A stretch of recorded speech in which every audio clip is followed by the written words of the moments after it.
আমার হাজবেন্ড, ওটা আমার সতীন, তাই ধরে আছে। আপনার সতীন? হ্যাঁ। এটা কিভাবে সম্ভব? সতীন মানে সতীন। আপনার স্বামী বিয়ে করছে? হ্যাঁ। আচ্ছা, তা আপনি সেটা মেনে নিছেন? হ্যাঁ, অবশ্যই মেনে নিছি। স্বামীর ভাগ অন্য কি মেয়েকে দিয়ে দিলেন, আসলে কেন দিলেন?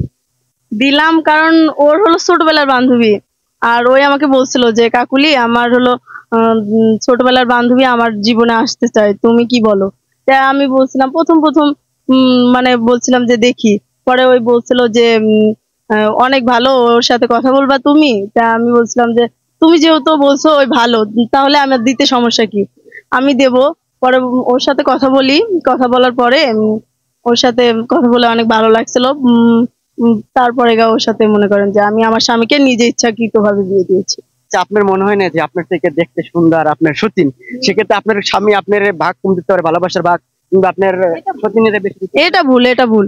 কারণ একটা মেয়ে যদি একটা ঘরে সতীন আনে, তার স্বামী সর্বোচ্চ তাকে ভালোবাসবে বেশি, বড় বউকে। এটা ভুল। কারণ বড় বউরা যদি হিংসা করে তাহলে ছোট বউয়ের কাছে যাবে। কিয়ের জন্য যাবে? আমি হিংসা করি যে আমার সাথে বেশি টাইম কাটাও, ওর সাথে কেন কাটাও, আগে কাটাইছে এখন কাটাও নাকি, এরকম যদি টাইপের কথা বলি তাহলে ওর ওর দিক মন যাবে। আর আমি যদি ওর কাছে সুপে দেই, আমি, বুঝছেন তো কথা, সুপে দেই, তাহলে ওই বুঝবে যে না আমার আমার বড় বউ স্যাক্রিফাইস করতেছে, ওর জন্য আমার কিছু করা লাগবে, কারণ 5টা বছর ওর সাথে সংসার করছি। এরকম। এই যে বিয়ে করলেন 5 বছর পরে আপনার হাজবেন্ড আইটে বিয়ে করলো বা আপনি করালেন, আসলে কয় মাস হয়েছে? ওর হলো 2 মাস হয়েছে। এর ভিতরে কি আর খুনসুটি কিছু হয়েছে? যে ওর সাথে আমার মনে করেন যে ঝগড়া করতে চাই, কিন্তু হয় না। ওই হাসপাতালে দেয়, নাহলে আমি হাসপাতালে দেই ওর ঝগড়া। আপনি তো সতীন, আসলে তারে কি বলে ডাকেন আপনি? আমি ওকে পূর্ণিমা বলে ডাকি। পূর্ণিমা? পূর্ণিমা আপনি কি বলে ডাকেন? কাকুলি। কাকুলি। দর্শক, আমরা একটু আসলে ছোট বউ যে, তার সাথে একটু কথা বলবো। তো এ পাশে দেখতে পাচ্ছেন, আমার এই পাশে আসলে ছোট বউ।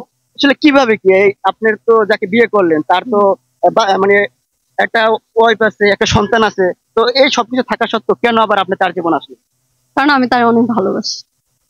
আর বুঝলাম না, শুনেই আসছি। দেখে শুনে যাইনি আর। হ্যাঁ। তার ভিতরে কি এমন আছে যে তার সাথে সংসার করতে হবে? তার ভিতরে কি এমন আছে তা জানি না, ভালোবাসা আসলে অত কিছু দেখে না, যে তার কি আছে, তার বাড়ি আছে কিনা, গাড়ি আছে কিনা। আমি চাইলেও ভালো একটা জায়গায় বিয়ে শাদী করতে পারতাম, কিন্তু আমার কাছে মনে হয়েছে যে একটা সিঙ্গেল ছেলের কাছে যাওয়ার চাইতে ওর কাছে যাই না, আমি তো ওর কাছে থাকলে ভালো থাকি। আমার কাছে এটাই মনে হয়েছে যে সিঙ্গেল ছেলের চাইতে একটা বিবাহিত ছেলে যদি আমারে ভালো রাখতে পারে, তার কাছে যাইলে অসুবিধা কি? আমার কাছে মনে হচ্ছে যে না, আমার ভালোবাসাটাই থাক। আর ওরা আমি অনেক ভালোবাসি। এর আগে কি তার সাথে কোনো? না, ইটিস পিটিস বলতে সম্পর্ক ছিল, এটা অনেক ছোট থাকতে, স্কুল লাইফ পর্যন্ত ছিল, আমাদের ক্লাস 8 পর্যন্ত। না, সত্যি সত্যি ভালোবাসা ছিল কিনা, না বন্ধুত্ব ছিল, একটু ক্লিয়ার করুন। সত্যি সত্যি ভালোবাসা, বন্ধুত্ব সব মিলাই ভালোবাসতাম। তারপর ওর সাথে মানে সম্পর্কটা তুই তাকারি একটা সম্পর্ক ছিল, ও আমার বেশি ভালোবাসতো। ওই সময় কি প্রেমের অফার হয়েছিল বা এমন কোন রিলেশনে ছিলেন কি? হ্যাঁ, ওর সাথেই ছিলাম। কয় মাস না, ছোট থেকে বড় হওয়ার সাথে। সেটা তো বন্ধুত্ব, মানে এক সময় যখন বুঝতে শিখছি তখনই সম্পর্কটা ছিল, যে ওরা আমি ভালোবাসতাম, ও আমার ভালোবাসতো। কিন্তু সম্পর্ক 6-7 বছর এরকম হবে।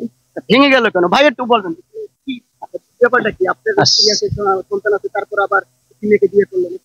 বিয়ে করার মূল কারণটা হচ্ছে ও আমার ছোটবেলার ফ্রেন্ড, আমরা একসাথেই পড়াশোনা করছি, একসাথে ছোট থেকে বড় হয়েছি। তো ওই সময় তো আসলে ছোট ছিলাম, ফ্যামিলিকে ওইভাবে বলতে পারিনি। ফ্যামিলিকে বলতে গেলেও দেখা গেছে ভয় করতো, এই জন্য বলতে পারি না। ওর আরেক জায়গায় বিয়ে হয়ে যায়, বিয়ে হয়ে যাওয়ার পরে ওইখানে সংসার করে, আমি ওর জীবন থেকে চলে আসি, আমারও আলাদা একটা সংসার হয়। তো ওইখানে ও অনেক টর্চারিং এর শিকার হয় ওর স্বামীর হাতে। তো ওর সংসারটা নষ্ট হয়ে যায়, মানে ডিভোর্স হয়ে যায় আর কি ওর স্বামীর থেকে। তো আমার কাছে মনে হয়েছে যে যেহেতু ওকে আমি ছোটবেলা ভালোবাসতাম এবং ও আমার খেলার সাথী ছিল, তো ওর বিপদে আমার পাশে দাঁড়ানো দরকার। এই জন্য আমি ওর সাথে কন্ট্যাক্ট করি। কন্ট্যাক্ট করার পরে আমি আমার ওয়াইফকে জানাই যে আমার ছোটবেলার এরকম বান্ধবী আছে, ওরা যদি আমার সংসারে আনতে চাই তুমি অ্যাকসেপ্ট করবা কিনা। তো ও বলছে ঠিক আছে, তুমি কথা বলে দেখো, যদি ভালো হয় আনবো না কেন। পরে আমার বউর সাথে আমি এটা বোঝাপড়া করে ওর সাথে কথা বলে দিছি, তারপরে ওকে আনছি, ওকে ভালোবেসে আনছি। কারণ আমার মনে হয়েছে যে ওর পাশে আমার থাকা দরকার, যেহেতু ছোটবেলায় একসাথেই ছিলাম। এখন ওর বিপদে ওর পাশে আমি ছাড়া আর কে দাঁড়াইতে পারবে? আবার অনেকে মনে করে যে না, ওই সতীনের সংসারে গেলে মনে হয় কষ্ট হয়, যেটা ও মনে করতো যে যদি ঝামেলা হয়। আসলে আমার কাছে মনে হয় কি, যদি সতীনের সংসারে যায় সুখ পাওয়া যায়, তাহলে যাইতে কোনো সমস্যা নাই। কেননা ও তো সিঙ্গেল ছেলের ঘরেই ছিল, ওইখানে কিন্তু সুখ পায় নাই, কিন্তু সে আমার কাছে এসে সে সুখের সন্ধান পাইছে। তো আমার কাছে মনে হয় যে সতীনের সংসারে সুখ পাইলে তো ওইখানে যেতে কোনো সমস্যা নেই।